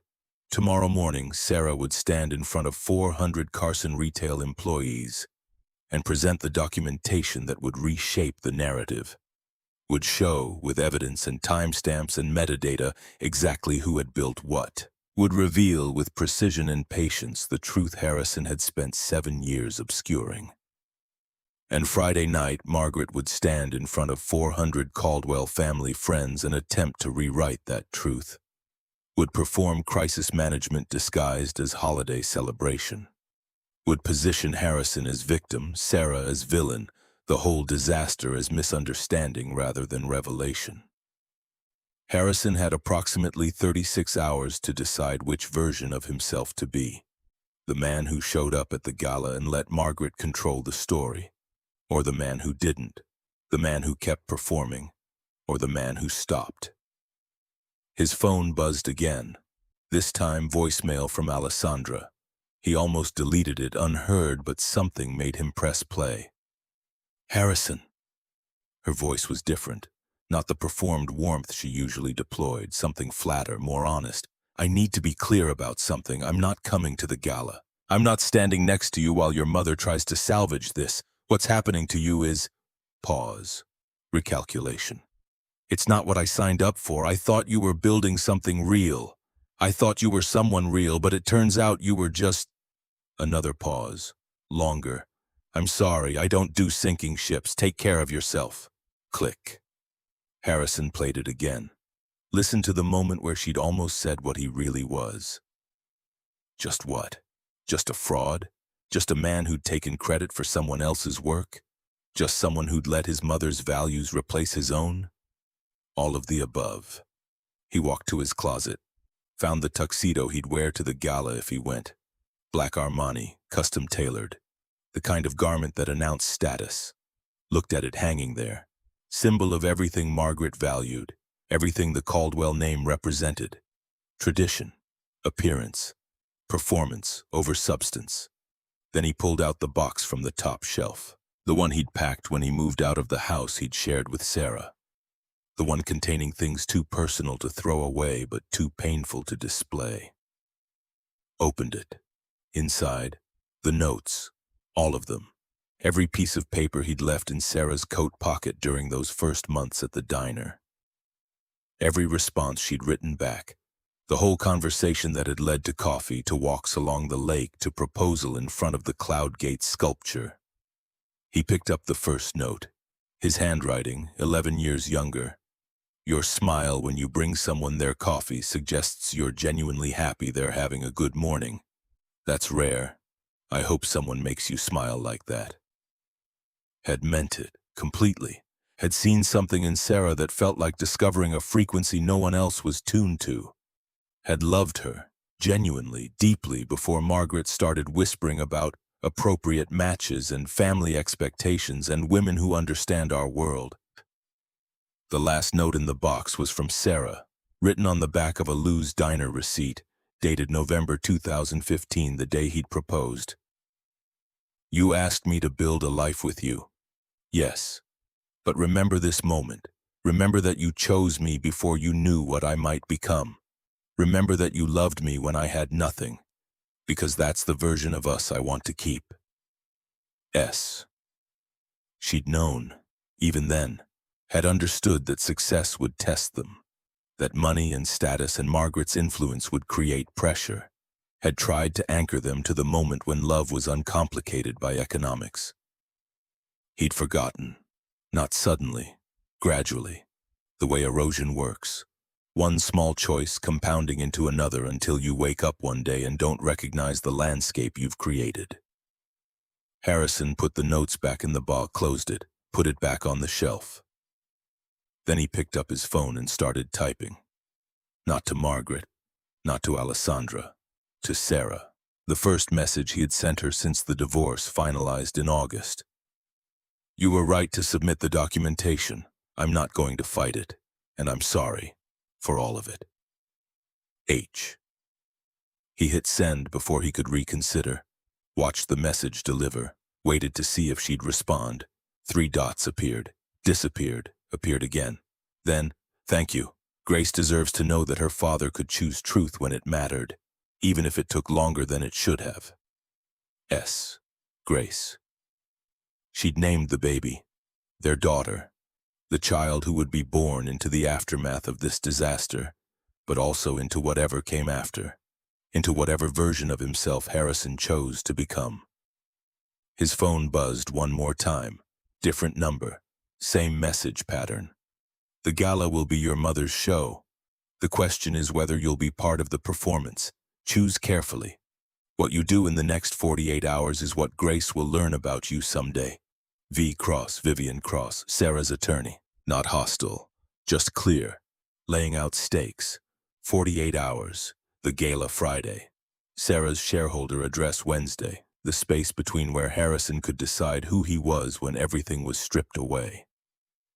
Outside, the snow had intensified, Chicago weather making good on its forecast. By morning, the city would be white and clean-looking, all the dirt temporarily hidden under accumulation. But underneath, the dirt remained. The snow didn't change what was there, just covered it, made it harder to see but not gone. Harrison looked at the tuxedo hanging in his closet, then at the box of notes on the shelf, then at his phone with Sarah's message. Grace deserves to know that her father could choose truth when it mattered. The gala was in 48 hours. He had until then to decide whether to show up or not, whether to let Margaret perform crisis management or refuse to participate, whether to keep protecting himself or start telling the truth. The choice should have been obvious. But choices that required dismantling your entire understanding of yourself never were. He sat down on the floor back against the wall and stared at nothing while the snow fell and the city hummed, and somewhere across town Sarah was probably sleeping or preparing or doing whatever you do the night before you revealed to the world that you'd spent 7 years documenting your own erasure while waiting for the right moment to set the record straight. Patience is the most expensive thing to own. She'd owned it, had paid the cost, had waded through humiliation and dismissal and Margaret's cruelty and his own complicity until the moment was exactly right. Now it was his turn to pay. The only question was whether he'd pay with continued performance or with something resembling honesty. The snow kept falling. The decision kept waiting. And Harrison sat on the floor of his empty apartment wondering when exactly he'd stopped being the man who left notes in coat pockets and started being the man who created fraudulent ledgers to protect himself at someone else's expense. Tomorrow, Sarah would answer that question for him. Would show, with documentation, exactly when the transformation had occurred. Exactly which choices had been the turning points. Exactly how a man could lose himself so gradually that he didn't notice until someone held up a mirror made of metadata and timestamps. 48 hours, 2 days, 1 gala, 1 choice. The city kept moving. The snow kept accumulating, and Harrison Caldwell sat in the dark trying to remember what truth felt like before he'd learned to perform it. The Caldwell mansion smelled like pine garland and inevitability. Margaret had outdone herself. 20-foot Douglas fir in the foyer, white lights everywhere, catering staff in black tie moving through rooms with champagne flutes and passed hors d'oeuvres. The annual Christmas charity gala transformed the house into something from a magazine spread, all careful elegance and orchestrated beauty designed to communicate that certain families knew how to maintain standards even when the world outside descended into chaos. 400 guests would arrive in 90 minutes. Margaret stood in the grand living room reviewing final details with the event coordinator, her navy Chanel suit pressed to perfection, hair arranged in the style she'd worn since 1987 because updating implied uncertainty about previous choices. She moved through the checklist with military precision, seating chart adjusted to position sympathetic friends near the family. Photographers positioned to capture the right angles, lighting designed to make everything look warmer than it actually was. Harrison's tuxedo still hung in his closet 14 floors away. He'd stared at it for 40 minutes that morning before walking away without touching it. Now, 7 p.m. approached and his absence was becoming its own statement. Margaret checked her phone. No response to the 12 messages she'd sent. No confirmation he was coming, no acknowledgement that his mother had spent the last 48 hours constructing a narrative framework that could potentially salvage his reputation if he'd just show up and perform his assigned role. Her phone rang. Private number. Mrs. Caldwell? The voice was male, professional, unfamiliar. This is Thomas Hayes. I don't think we've met formally, but I was the catering driver who helped your former daughter-in-law last Tuesday evening. After the incident. Margaret's spine stiffened. I'm not sure why you're calling. I'm calling because I'll be attending your gala tonight, as a guest of Serafina Laurent, and I thought you should know that she'll be there too. The phone nearly slipped from Margaret's hand. That's not possible. She wasn't invited. Security has explicit instructions. She has documentation proving her ownership stake in several companies whose executives you did invite, including the one that owns this very house, if the property records I reviewed are accurate. She's well within her rights to attend. I'm just extending courtesy by letting you know in advance. A pause. She asked me not to call, but I thought you deserved the opportunity to decide how you wanted to handle this, with grace or without it. The line went dead.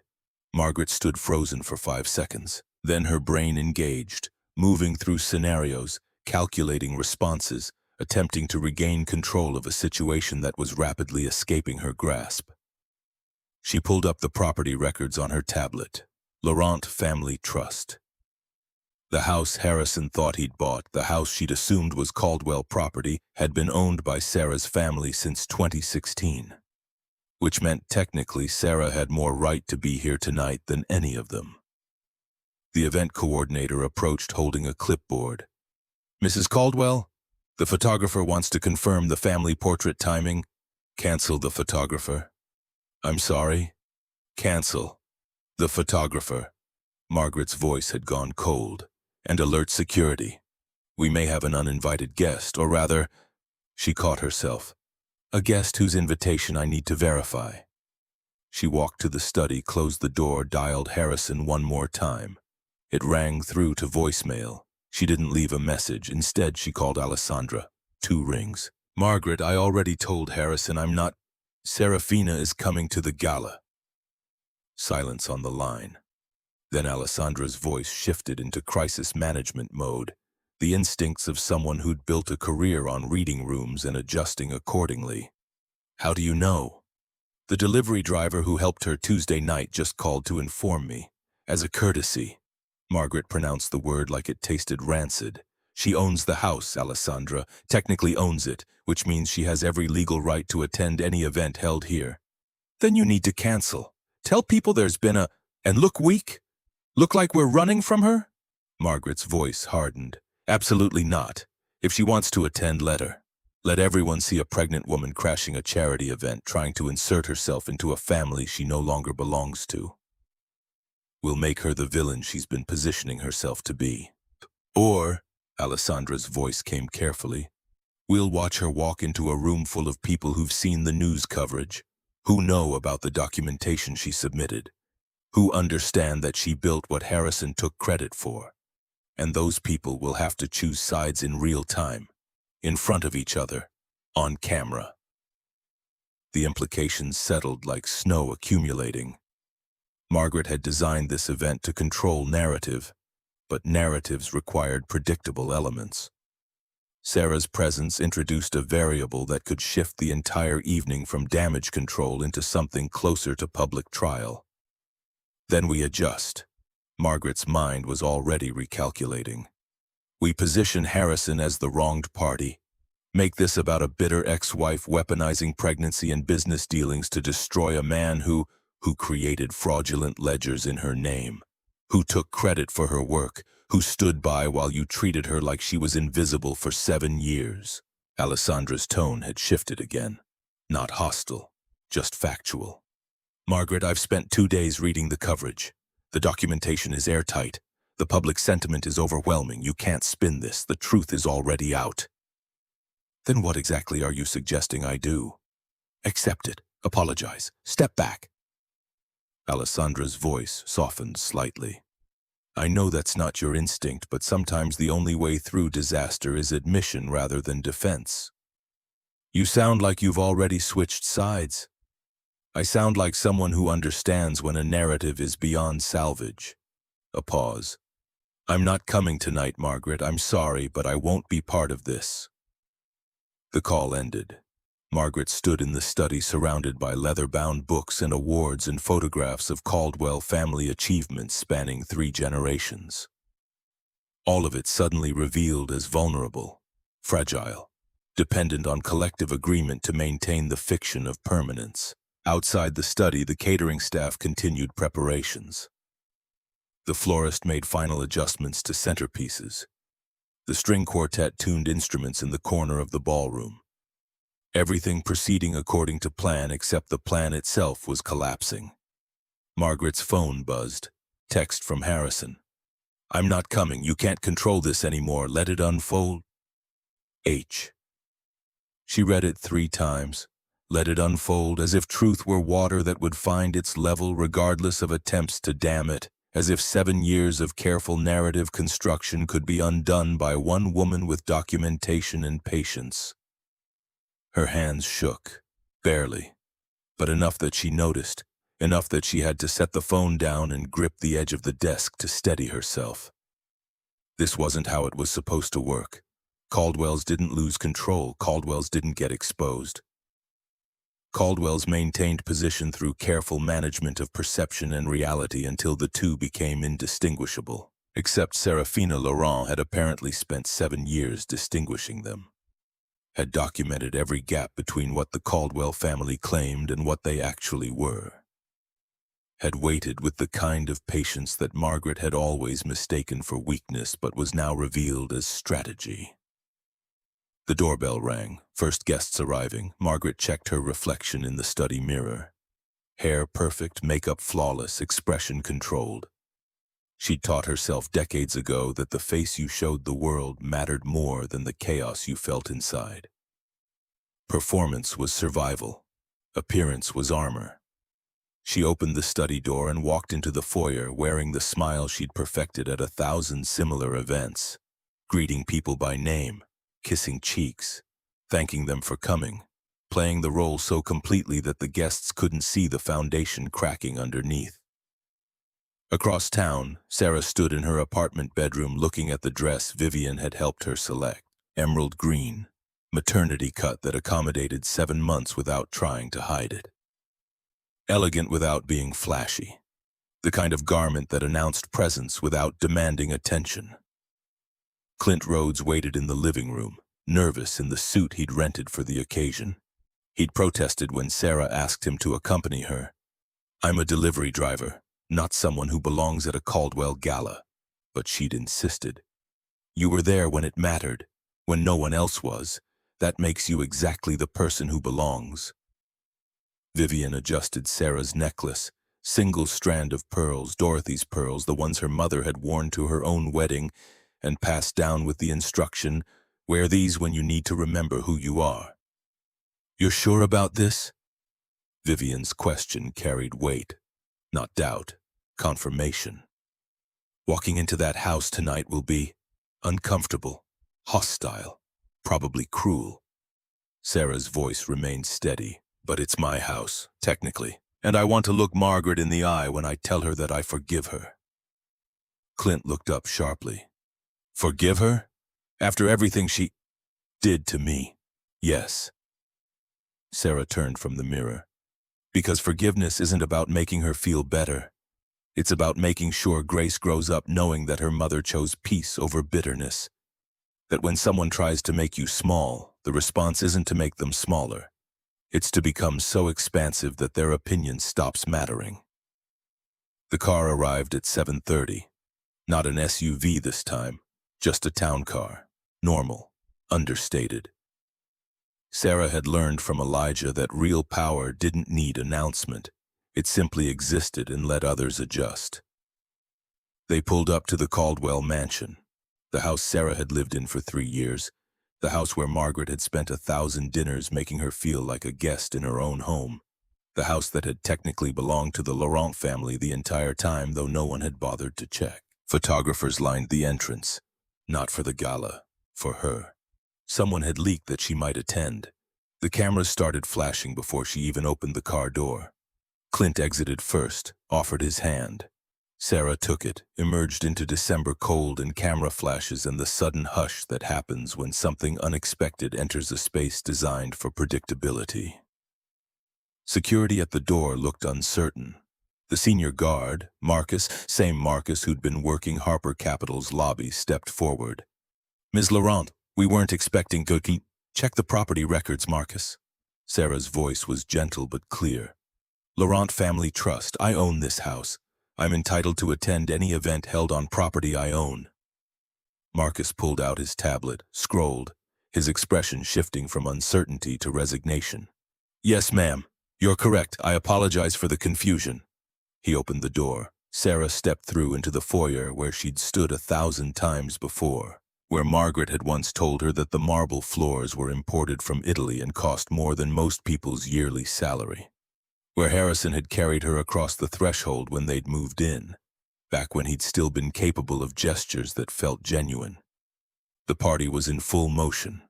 400 guests in evening wear, champagne glasses catching light, conversation creating that particular hum of people performing social success. The string quartet played Vivaldi. The Christmas tree glittered. Everything was exactly as Margaret had designed it. Then Sarah walked into the living room and the hum stopped. Not all at once, gradually, like dominoes of silence falling outward from her presence. Conversations trailing off, heads turning, recognition spreading through the crowd in waves as people connected the woman in the emerald dress with the headlines they'd been reading all week. Margaret stood near the fireplace, mid-sentence with a couple Sarah vaguely recognized from previous galas. Her face went through several colors before settling on something resembling composure. She excused herself from the conversation and crossed the room with the determined grace of someone walking toward execution. Serafina. The name came out tight. This is unexpected. Is it? Sarah met her gaze directly. You sent invitations to executives from 12 companies. Several of those companies have ownership structures that include Laurent Holdings. I thought it would be discourteous not to represent my family's interests. The logic was airtight. The delivery was measured. The implication was clear. I have every right to be here and you know it. Margaret's smile was ice. Of course. Though I wish you'd inform me so we could have prepared appropriate seating. I don't need a seat. I won't be staying long. Sarah's hand moved to her belly, the gesture automatic now. I came because there's something I wanted to say to you in person. Something I didn't want filtered through lawyers or press releases. The room had gone completely quiet now. Phones were out, but not filming. Even Chicago society understood there were boundaries, but ears were open. Everyone within 20 feet was listening. Margaret's expression hardened. Perhaps we should have this conversation privately. No. Sarah's voice stayed gentle. This needs to be said here in front of people because what happened between us happened in front of people. You made sure of that. Margaret's jaw clenched. I don't know what you're... You do. You know exactly. Sarah took a breath. For 7 years, you made sure I understood I didn't belong in your family. You used words like simple and unconventional when you meant something else entirely. You seated me at the far end of tables. You introduced Alessandra to your friends while pretending I was invisible. You said you're kind when you thought I couldn't hear. You made it clear in 1,000 small ways that my skin color and my background made me unacceptable to you. Gasps rippled through the crowd, not performative shock, real discomfort, the kind that comes when private cruelty gets named publicly. Margaret's face had gone pale. I never. You always did, and we both know it. Sarah's voice didn't rise, didn't need to. Truth carried its own weight. But I didn't come here to punish you for that. I came to tell you that I forgive you. The words landed like stones in still water. Margaret blinked, clearly expecting anything except this.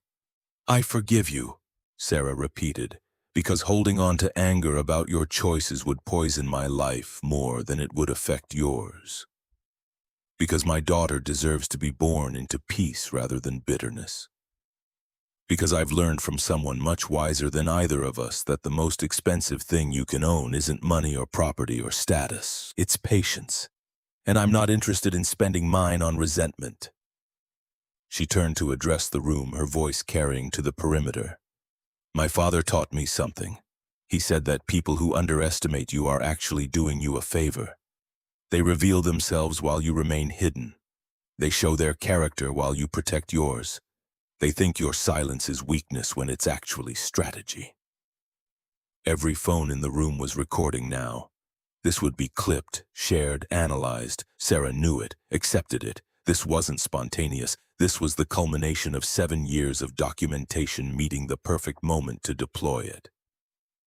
I spent 7 years being told I wasn't enough, wasn't sophisticated enough, wasn't connected enough, wasn't the right kind of woman to be a Caldwell. She looked at Margaret again. And you were right. I'm not a Caldwell. I'm a Laurent. And that turns out to be more than sufficient.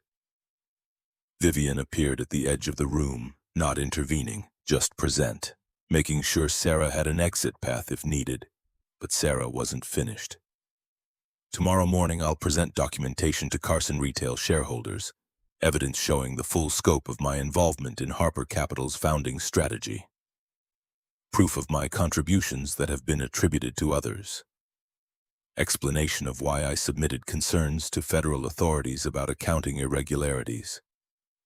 She paused, let that settle. I'm not doing this to destroy anyone. I'm doing it because my daughter deserves to grow up in a world where truth matters more than performance, where credit goes to people who do the work rather than people who claim it, where patience is recognized as power rather than weakness. The silence was complete now. No one moved. No one spoke. The string quartet had stopped playing. Even the catering staff stood frozen. Margaret found her voice, though it came out strained. You're making a spectacle. No. Sarah's interruption was gentle but absolute. You made a spectacle when you treated me like I was invisible.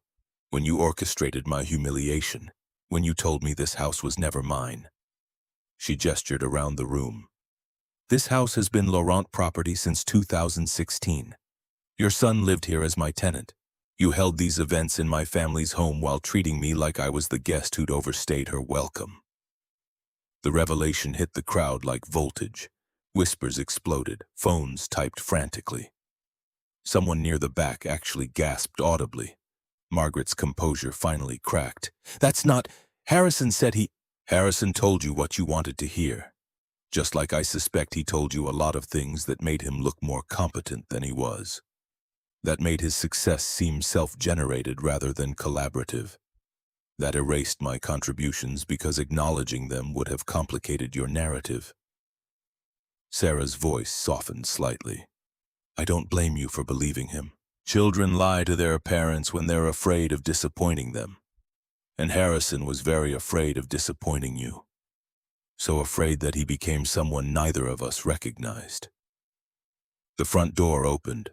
Harrison walked in, not in tuxedo but in jeans and a sweater, looking like he hadn't slept in 3 days. His eyes found Sarah across the room, found his mother beside her, found the 400 guests watching this family dismantling in real time. He crossed the room slowly, stopped a few feet from both of them.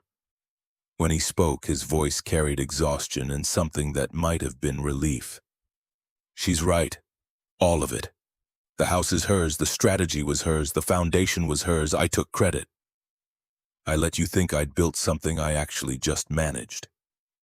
I created fraudulent ledgers to protect myself if things collapsed, and I stood by while you treated the woman I married like she was— His voice caught. Like she was less than human because her skin was darker than yours. Margaret reached for him. Harrison, you don't need to— I do. He stepped back from her touch. I need to stop performing, stop protecting, stop lying. He looked at Sarah. I'm sorry for all of it, for not defending you, for not crediting you, for becoming someone who'd rather preserve his image than acknowledge the truth. Sarah studied him for a long moment. Grace kicked and Sarah's hand moved to the spot, feeling her daughter's presence like a reminder of what actually mattered. Thank you. Her voice was quiet. Grace needed to hear that someday. Now she will. Grace? Harrison's face shifted. You named her? Grace Dorothy Laurent. Dorothy after my mother, Laurent because that's who she is. Sarah paused. You can be part of her life, Harrison. If you choose truth from here forward, if you become the man you were before you let fear make you small. But you can't perform it. You have to be it. The weight of that statement settled on him visibly, shoulders dropping, something in his face releasing, the tension of 7 years of pretending finally giving way to the exhaustion of honesty. Margaret stood between them, her entire worldview collapsing in real time. The grandson, granddaughter, she'd been anticipating would carry the Caldwell name, the house she'd treated as family property, the son who'd apparently built his career on someone else's foundation. All of it revealed as more fragile than she'd believed. I don't accept this. Her voice was ice and broken glass. You can't just walk in here and destroy everything. I didn't destroy anything. Sarah's voice remained steady. I just stopped pretending. There's a difference. She turned to leave. Clint materialized beside her, offering his arm. They walked toward the door together through absolute silence. 400 people watching. 400 witnesses to the moment when careful performance met patient truth and performance lost. At the threshold, Sarah paused, looked back one final time at Margaret standing beside the Christmas tree, in the house that had never actually been hers. You taught me something important, Margaret. You taught me that cruelty delivered with a smile is still cruelty. That coded language is still violence. That treating someone as invisible doesn't make them disappear. It just makes you blind to who they really are. She touched her belly gently. Grace will learn that lesson, but she'll learn it as warning, not practice. Then she was gone, into the December night, into the town car, into whatever came next. Behind her, the gala continued in shocked silence. Margaret stood frozen. Harrison sat down heavily on the bottom stair. The guests began a slow exodus, not dramatic, just steady. People making excuses, collecting coats, choosing to leave rather than participate in whatever aftermath was coming. By 8:30, the house was half empty. By 9, Margaret sat alone in the living room, surrounded by uneaten canapes and abandoned champagne glasses and the particular silence that comes after illusions shatter. Harrison found her there at 9:15, sat beside her without speaking. They stayed like that for several minutes, mother and son, in the wreckage of the narrative they'd constructed. She took everything. Margaret's voice was barely audible. No. Harrison stared at the Christmas tree, lights reflecting in his eyes. She just stopped letting us pretend we'd built anything worth taking. 3 weeks later, Serafina Laurent gave birth to Grace Dorothy Laurent at Northwestern Memorial Hospital. 7 pounds, 4 ounces, healthy, perfect. Born into a world that knew exactly who her mother was and what she'd built and how much patience she'd owned while waiting for the right moment to stop being invisible. Elijah was there. held his granddaughter with hands that had turned $200 into $8 billion and still knew the value of things that couldn't be quantified. Clint came by with a hand-carved wooden rattle, maple, 60 hours of work, the kind of gift that measured affection in effort rather than expense. Vivian brought legal documents, custody arrangement, visitation schedule, all of it structured to give Harrison access if he chose to use it responsibly. He'd signed without argument, had started therapy, had taken a position at a smaller firm where he'd have to actually build rather than claim credit. The process of becoming someone real again was gradual, painful, and necessary. Margaret didn't visit the hospital.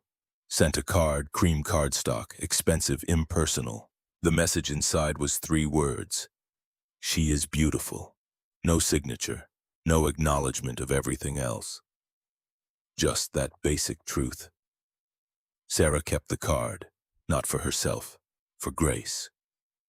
Someday her daughter would ask about the Caldwell family, about her father's mother, about the people who'd tried to make Sarah small and failed, and Sarah would show her the card and explain that people were complicated.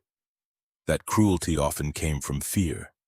That forgiveness didn't require reconciliation, but it did require letting go of the fantasy that other people's limitations defined your worth. The Carson retail shareholders meeting had gone exactly as planned. Documentation presented, evidence reviewed. Auditors confirmed everything Sarah had submitted.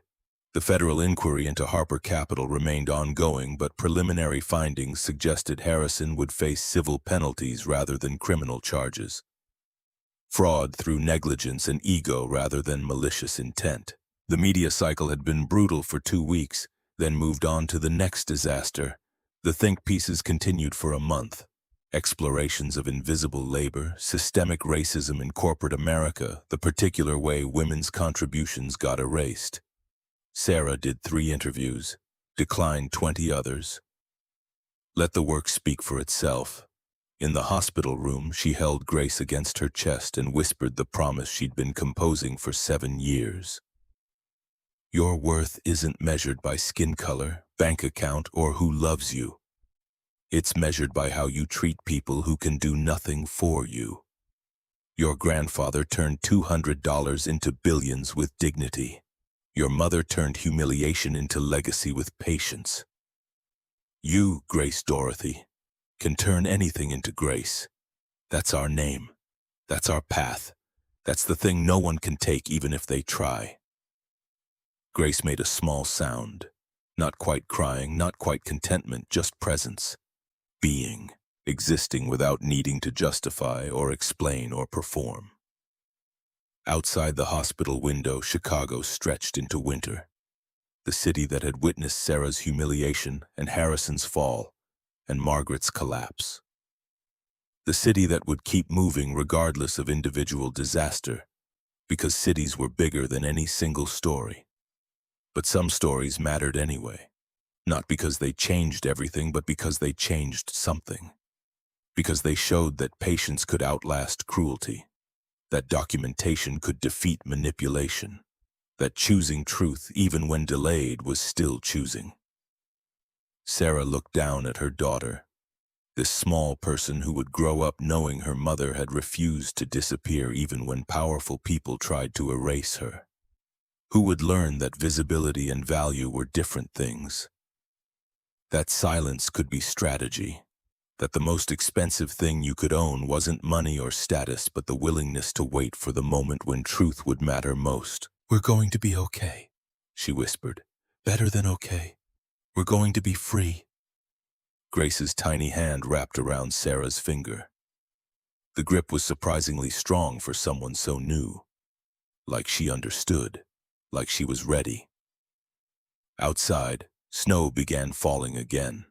Not the first snow of the season. That had come and gone during the week of the gala. This was the kind that lasted. The kind that accumulated. The kind that turned Chicago white and quiet and made everything feel like possibility even when the temperature was brutal.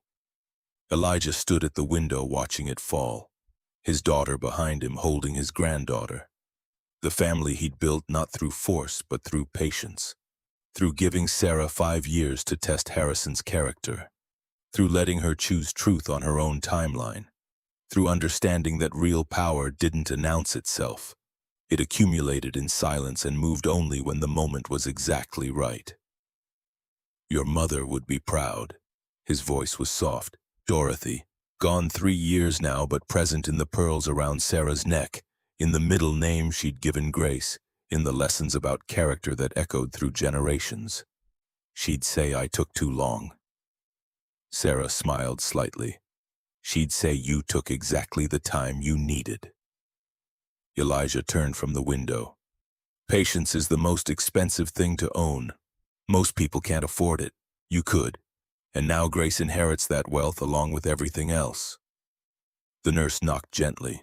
Visiting hours ending, time for Sarah to rest, the logistics of new motherhood taking precedence over philosophical reflection. Elijah kissed his daughter's forehead, touched Grace's tiny hand, and left them to their first night together.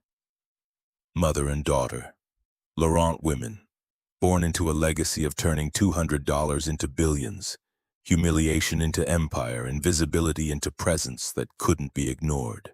In another part of the city, Harrison sat in his apartment looking at a photograph on his phone. Sarah and Grace posted to the Carson Retail Group Instagram account with the caption, "The next generation already teaching us about patience." He'd been tagged in the comments by people he didn't know, mothers and daughters sharing their own stories of invisible labor and delayed recognition. He typed a message. "She's beautiful.